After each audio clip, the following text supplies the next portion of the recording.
दोस्तों, इमाम हुसैन रज़ी अल्लाह ताला अन्हु को धोखे से कुफा बुलाकर बेदर्दी के साथ शहीद कर दिया गया और उनके आल औलाद और असहाब को भी शहीद कर दिया गया। इस तरह इमाम हुसैन रज़ी अल्लाह ताला अन्हु की शहादत के बाद औलाद रसूल को कैद कर लिया गया और नबी के बेटियों को बेपर्दा करके कूफा और शाम की तरफ ले जाया गया।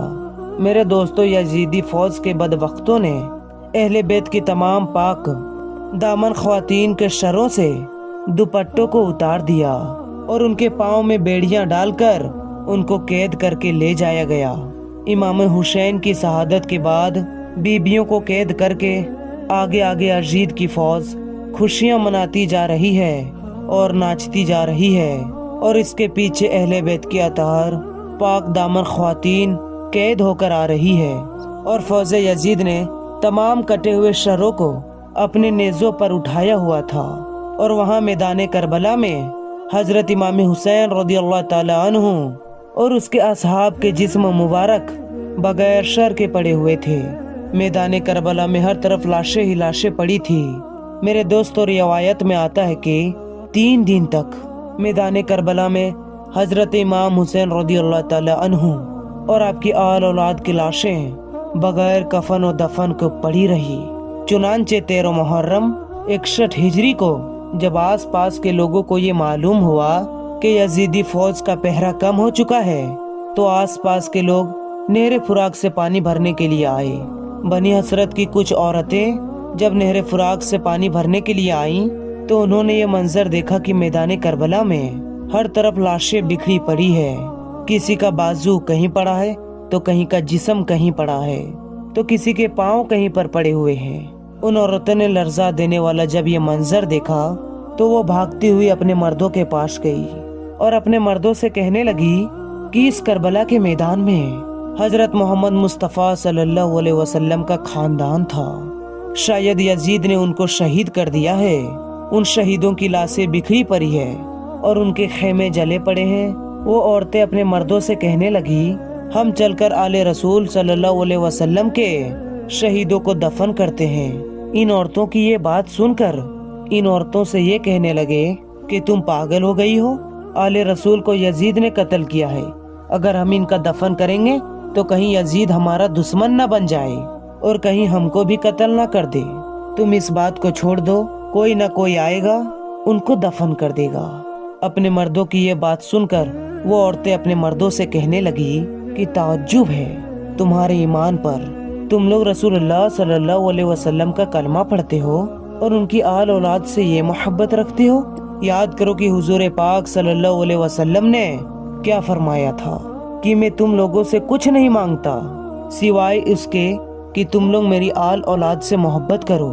इस तरह ये औरतें अपने मर्दों से कहने लगी, अगर तुम लोग नहीं जाते तो मत जाओ, हम जाएंगे हुजूर पाक सल्लल्लाहु अलैहि वसल्लम की आल औलाद और उसके नवासों को दफन करने के लिए।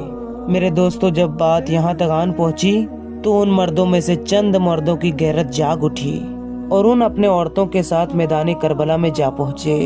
बस जब ये लोग मैदान करबला में पहुँचे तो इस मंजर को देखकर खून के आंसू रोने लगे और सोचने लगे कि इनको कैसे दफन करें। उन्होंने देखा कि मैदान करबला में जितने भी शहीद मौजूद हैं, किसी के तन पर सर नहीं तो किसी का बाजू नहीं तो किसी के जिस्म का टुकड़े टुकड़े हुए पड़े हैं। ये मंजर देखकर वो हैरान और परेशान हो गए और सोचने लगे कि इनको कैसे दफन किया जाए। फिर इसके बाद उन्होंने ये सोचा कि एक बहुत बड़ी कब्र बनाई जाए और उनके अंदर तमाम शहीदों को एक साथ दफन कर दिया जाए। ये लोग शहीदों को दफन करने के लिए कब्र खोद ही रहे थे कि अचानक से एक घोड़सवार उनके पास आया। ये मंजर देखकर ये लोग सोचने लगे कि शायद कोई सिपाही है। ये लोग उनसे पूछने लगे कि तुम कौन हो? तो वो घोड़सवार बोलने लगा कि मैं रसूलुल्लाह सल्लल्लाहु अलैहि वसल्लम के नवाशे का बेटा ज़ैनुल आबिदीन हूँ। याद रहे दोस्तों, ये वही ज़ैनुल आबिदीन है कि जो हजरत इमाम हुसैन के वो एक लौते बेटे थे जो करबला की जंग में शहीद नहीं हुए थे। वजह ये थी कि वो इस वक्त काफी बीमार हालत में थे, जिसकी वजह से किसी भी तरह से इस जंग में शामिल नहीं हुए थे। हालांकि ये जंग जब खत्म हो गई थी तो खानदान की बाकी औरतों के साथ बीमारी के हालत में लेटे हुए हजरत इमाम ज़ैनुल आबिदीन को भी कैदी बनाकर कूफा और शाम की तरफ ले जाया गया था। यही वजह कि बहुत सारी तारीखदान यानी इतिहास इस बात से सहमत नहीं होते हैं कि बाद में करबला में पड़े हुए जिस्मों को दफनाने के लिए हजरत ज़ैनुल आबिदीन करबला के मैदान में पहुंचे हुए थे, क्योंकि उनको जब कैदी बनाकर ले जाया गया था तो इतनी जल्दी उनका वहां से वापस आना कैसे मुमकिन था। बहरहाल दोस्तों, जब उन्होंने बताया कि मैं हुजूर सल्लल्लाहु अलैहि वसल्लम के नवासे का बेटा ज़ैनुल आबिदीन हूँ, तो ये मंजर देखकर तमाम लोग ज़ारू कतार रोने लगे। इसके बाद हजरत इमाम ज़ैनुल आबिदीन ने जमीन पर एक कपड़ा बिछाया और इमाम हुसैन रदी अल्लाह ताला अन्हु की अज़ाओं को इकट्ठा करना शुरू कर दिया। कहीं से इमाम हुसैन रदी अल्लाह ताला अन्हु का हाथ मुबारक मिलता तो कहीं से इमाम हुसैन रदी अल्लाह ताला अन्हु का जिस्म का कुछ हिस्सा मिलता। इस तरह हजरत इमाम ज़ैनुल आबिदीन ने हजरत इमाम हुसैन रदी अल्लाह ताला अन्हु के तमाम जिस्म के हिस्सों को जमा किया और एक जगह पर इकट्ठा कर लिया।